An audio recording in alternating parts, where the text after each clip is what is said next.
സർക്കാർ ജീവനക്കാർക്ക് മൂന്നാം തീയതിയായിട്ടും ശമ്പളമില്ല. ഒരു വിഭാഗം സർക്കാർ ജീവനക്കാർ പ്രതിസന്ധിയിലാണ്. 3.5 ലക്ഷത്തോളം ജീവനക്കാർക്കാണ് ശമ്പളം കിട്ടാനുള്ളത്. ട്രഷറിയിൽ നാളെ പണം എത്തിക്കാൻ കഴിയുമെന്ന പ്രതീക്ഷയിലാണ് സർക്കാർ. AV ജയശങ്കർ ഉണ്ട് തിരുവനന്തപുരത്ത് നിന്ന് ഇപ്പോൾ വിവരങ്ങളുമായി. ജയശങ്കർ, സാങ്കേതിക തകരാറെന്ന് സർക്കാർ വിശദീകരിക്കുന്നുണ്ടല്ലോ. ഈ പ്രതിസന്ധി എത്ര നാൾ നീളും? ജയശങ്കർ.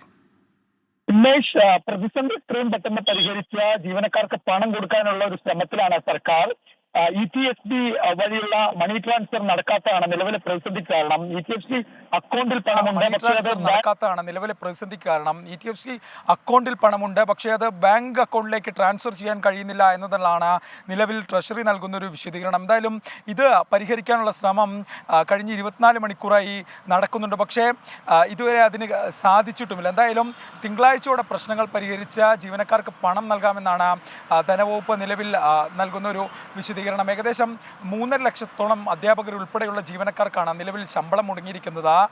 ചരിത്രത്തിൽ ആദ്യമായാണ് 3 ദിവസത്തോളം ശമ്പളം മുടങ്ങുന്ന ഒരു സാഹചര്യം സർക്കാർ ജീവനക്കാരെ സംബന്ധിച്ചുണ്ടാകുന്നത്. എന്തായാലും വലിയൊരു പ്രതിസന്ധിയാണ്. എന്തായാലും ഈ വിഷയം തിങ്കളാഴ്ചക്കുള്ളിൽ പരിഹരിച്ചില്ല എങ്കിൽ വലിയ തോതിലുള്ള പ്രക്ഷോഭത്തിനാണ് പ്രതിപക്ഷ ജീവനക്കാരുടെ സംഘടനകൾ ഉൾപ്പെടെ ആലോചിക്കുന്നത്. കാരണം EMI ഉൾപ്പെടെ വലിയ തോതിലുള്ള ലോണുകൾ അടയ്ക്കേണ്ടതാണ് മാസാദ്യം എന്ന് പറയുന്ന സമയം. അതുകൊണ്ട് തന്നെ ശമ്പളം ലഭിക്കാത്ത വലിയ തോതിലുള്ള പ്രതിസന്ധി സൃഷ്ടിക്കുന്നു എന്നാണ് ജീവനക്കാർ പറയുന്നത്.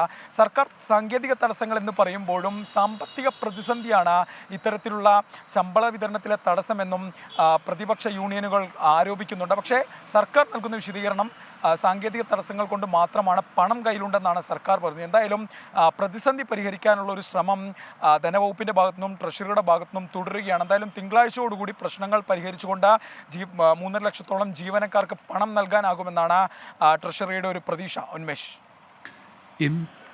AV ജയശങ്കറാണ് വിവരങ്ങൾ നൽകിയത്. പ്രതിസന്ധി പരിഹരിക്കാനുള്ള ഇടപെടൽ സർക്കാരിന്റെ ഭാഗത്തുനിന്ന് ഉണ്ടാകുന്നു, അതിനുള്ള തീവ്ര ശ്രമം നടക്കുന്നെന്നാണ് ജയശങ്കർ റിപ്പോർട്ട് ചെയ്യുന്നത്. ലോകത്തെവിടെയായാലും ഏത് സമയത്തും 24 വാർത്തകളും ഓഗ്മെന്റഡ് റിയാലിറ്റി പാക്കേജുകളും എക്സ്പ്ലെയിനറുകളും വിശദമായി കാണാൻ ഞങ്ങളുടെ YouTube ചാനൽ നിങ്ങൾക്ക് സബ്സ്ക്രൈബ് ചെയ്യാം.